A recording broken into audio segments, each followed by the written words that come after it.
There is something happening inside a woman's body right now that she is not telling you, not because she is hiding it deliberately, because she cannot stop it, because it happens before thought, before intention, before any part of her conscious mind has a chance to intervene.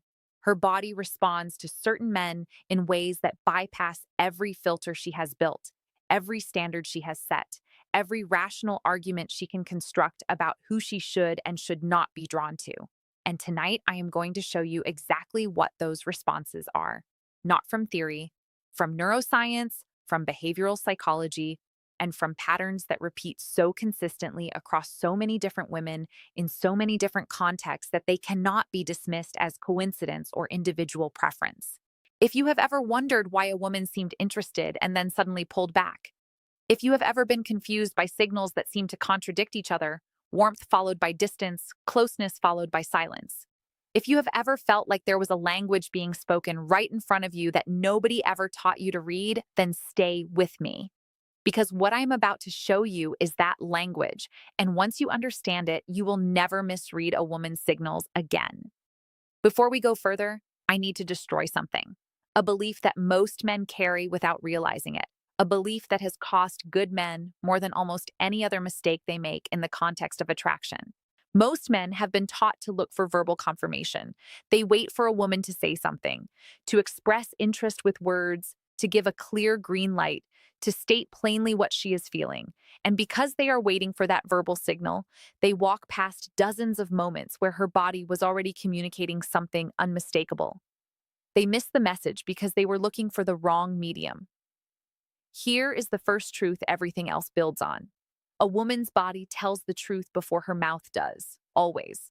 Her conscious mind can construct a reason to hesitate. She can talk herself out of expressing interest. She can decide logically that the timing is wrong or the situation is complicated or she needs more information before she acts. But her body does not consult her conscious mind before it responds to a man it is drawn to. It simply responds. And if you know what to look for, that response is as clear as anything she could ever say. These are the 5 things her body does automatically when she is deeply attracted to you, and not one of them is something she can control. The first signal. Have you ever been in a room with someone and suddenly become aware, without being able to explain why, that they were aware of you before any words were exchanged, before any obvious eye contact? Just a shift in the atmosphere that told you something had changed. What you were picking up on was proximity behavior, the unconscious management of physical space that the human body performs automatically in the presence of someone it is drawn to. Here is what most men never notice. When a woman is attracted to a man, her body begins to close distance without her consciously deciding to. She does not think, I am going to move closer to him.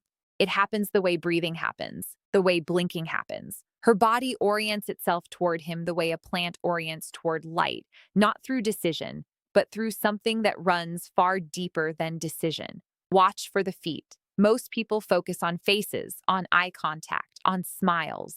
But the feet are one of the most honest parts of the human body because almost nobody thinks about managing what their feet are doing. When a woman is genuinely interested in a man she is speaking to, her feet will point toward him even when the rest of her body is turned in another direction. She might be talking to someone else, laughing with the group, completely absorbed in another conversation. But her feet will be angled toward the man her nervous system is paying attention to. Watch for the lean. In a group conversation, she will lean slightly in his direction when he speaks. Not dramatically, not in a way she could point to if you asked her about it later. Slightly. Enough that if you were watching carefully, you would see it every single time. Watch for the closing of space over time. At the beginning of an interaction, there is a natural distance between people who do not know each other well. Watch whether that distance shrinks as the conversation continues. Not because she made a decision to move closer, because her body is following an instinct that predates every social convention she has ever learned. Now, here is something most people never say out loud. This signal only appears when the attraction is real. A woman can smile when she is not attracted. She can laugh when she is not attracted. She can be warm and engaging and completely present in a conversation and feel nothing romantic. But her body will not close space toward a man it is indifferent to. The proximity behavior is involuntary, which means when it appears, it means something. The second signal. Pay close attention now because this next one is one of the most commonly misread signals in the entire landscape of male-female interaction. And misreading it has cost men exactly the moments they most wanted to get right. When a woman is deeply attracted to a man, her voice changes.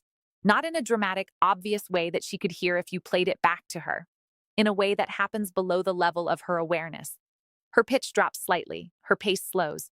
Her voice becomes softer at the edges, warmer in a way that is difficult to describe, but immediately recognizable once you know to listen for it. Vocal mirroring also begins. She starts matching the rhythm of how he speaks. If he is unhurried, her speech slows to meet his pace. If he pauses before responding, she begins pausing in the same way. This is not imitation. This is synchronization. It is what the nervous system does when it is moving towards someone. It begins to align itself with them at the level of pattern and rhythm, the way two pendulums in the same room will eventually begin to swing together. Think about what that means. She is not deciding to speak differently. Her voice is being changed by something operating beneath her conscious control. The attraction is rewriting her physiology in real time. There is also something that happens in moments of genuine connection that most men completely overlook because they do not know what they are seeing. When the conversation hits a moment of real resonance, when something is said that lands with real weight, her breathing changes. It slows almost imperceptibly. Her shoulders drop slightly. The tension that most people carry in their body without knowing it softens. That is her nervous system signaling safety. And safety in the context of attraction is not the enemy of desire. It is the foundation of it. A woman's body does not fully open to desire until it feels safe. And when both are present at the same time, when a man creates both safety and tension simultaneously, her body responds with something she genuinely cannot stop. I have seen this pattern repeat with a consistency that removes all doubt. The voice does not lie. And once you learn to hear the difference between a woman's neutral speaking voice and her attracted speaking voice, you will never need to guess again. The third signal. Now pay close attention.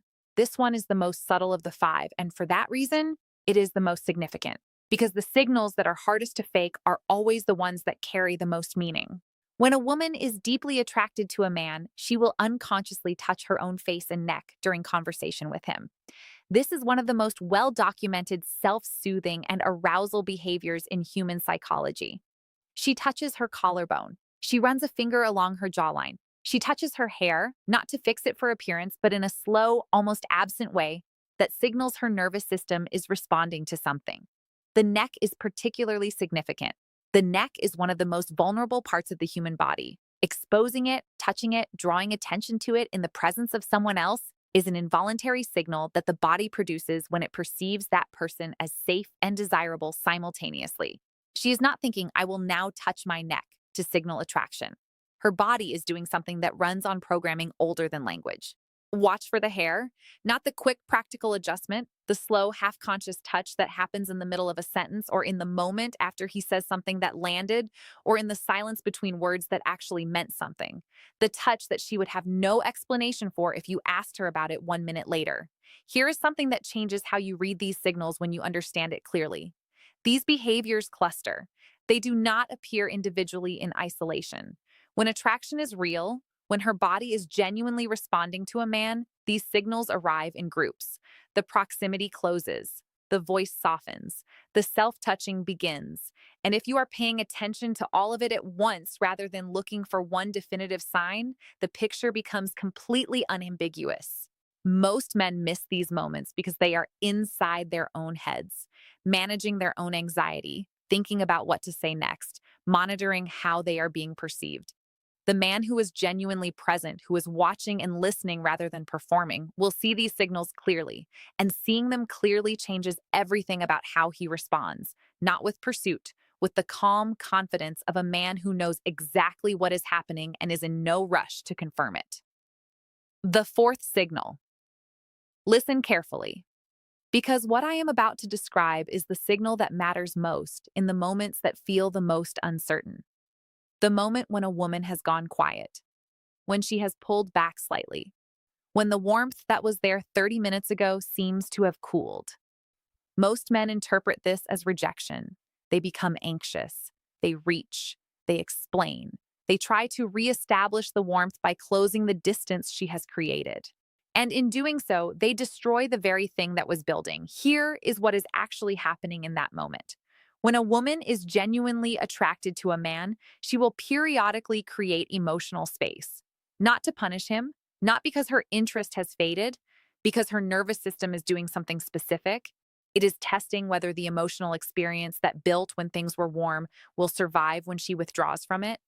It is checking whether the gravity she felt was real or whether it was just a reflection of her own energy coming back at her. Her body does this automatically. She becomes slightly cooler, slightly more distant. She creates a gap, and then she waits. Not consciously, her body waits to see how he responds to the gap. If he chases the gap, if he immediately moves to close the distance she created, her nervous system registers something important. It registers that his emotional state depends on her proximity, that his confidence is contingent on her response. And that signal, the signal of contingency, is one of the most powerful attraction killers in human psychology. Not because she made a decision about it, because her body responded to it in a way that bypassed decision entirely. But if he remains steady, if the gap opens and he does not move to close it, if he stays present but unhurried, grounded but not reaching, her body reads something completely different. It reads certainty. It reads a man whose inner world does not rise and fall based on her emotional temperature. And certainty, I have said this before, but I will say it again because it cannot be overstated. Certainty is what the female nervous system is most designed to move toward. The gap closes on its own, not because he chased it, because she felt something on the other side of it that made her want to return. That is the fourth signal, the withdrawal that is not rejection. The test that most men fail, not because they are not attractive enough, but because they do not understand what is being asked. She is not asking you to pursue her. She is asking you to hold your ground. And the man who holds his ground when everything in him wants to reach forward, that man passes the test that the majority of men will never even know they took. The fifth signal. Here's the one I told you about at the beginning. The one I said most people never articulate clearly, even though it is the most defining signal of genuine, deep attraction. The one that, when you understand it, reframes everything you have ever believed about how this works. When a woman is deeply attracted to a man, she becomes nervous around him. Not uncomfortable, not anxious in a negative sense, but she will make small mistakes she does not make in ordinary conversation. She will laugh at something before she understands the punchline. She will lose the thread of what she was saying mid-sentence. She will look away at a moment when maintaining eye contact would have been the natural thing to do. She will reach for her drink and then set it down without taking a sip. Small disruptions in the normal, composed way she moves through social interactions. This is her prefrontal cortex, the part of the brain that manages planning and executive function, being partially overridden by the limbic system. The emotional brain is flooding the system with responses that the conscious, managing brain is struggling to keep up with. The result is small behavioral disruptions that she has no explanation for and, in most cases, no awareness of. Think about what it takes to make someone lose their composure slightly. Not through fear, not through stress, but through the experience of being in the presence of someone their nervous system has identified as significant. That disruption is not a sign of weakness. It is a sign of real, biological, involuntary response. The man who causes this in a woman is not necessarily the most attractive man in the room. He is not necessarily the most successful or the most confident in the visible sense. He is the man whose presence created something in her nervous system that her conscious mind cannot fully manage. And that gap between what her body is feeling and what her mind can regulate is what those small disruptions look like from the outside. Here is the hardest truth in everything I have shared with you today. None of these signals can be manufactured from her side. She cannot decide to send them. She cannot choose to feel the things that produce them. They appear when the conditions that create genuine attraction are present, and they are absent when those conditions are not. Which means the question this entire video leads to is not how to read these signals once they exist. The question is how to become the man whose presence creates the conditions for them to appear naturally, without force, without performance, without any strategy designed to manipulate an outcome. And the answer is the same answer it has always been: presence, emotional certainty. A life with direction that does not pause or reorganize itself around the need for her response.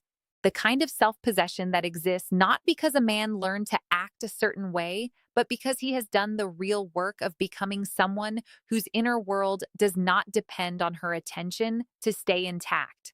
Those five things her body does automatically: the closing of distance, the softening of voice, the self touching, the testing through withdrawal, and the small nervous disruptions that signal genuine overwhelm. They are not triggered by performance. They are triggered by reality, by a man who is genuinely, completely, irreversibly himself in a world where that is extraordinarily rare. You cannot fake the signals that create those responses. You can only build the reality that produces them naturally. And every man who has done that work, who has stopped performing and started embodying, who has stopped earning and started being, knows something about the way women respond to him that cannot be explained by anything superficial. The world will tell you to be more, do more, give more, show more. What I am telling you tonight is the opposite. Strip everything back to what is real. Become so fully present, so genuinely grounded, so completely directed by your own purpose that there is nothing left to perform. That man, the one who has nothing to prove because he has already become the proof, is the man these five signals appear around consistently, inevitably, without him having to do anything except be exactly who he is. If this gave you something real, make sure you subscribe to this channel because this is where we go deeper than the surface, deeper than what most people are willing to say out loud about what actually drives human connection. Like this video and share it with someone who needs to hear it, because this is the kind of clarity that changes the way a man moves through the world, and we are just getting started.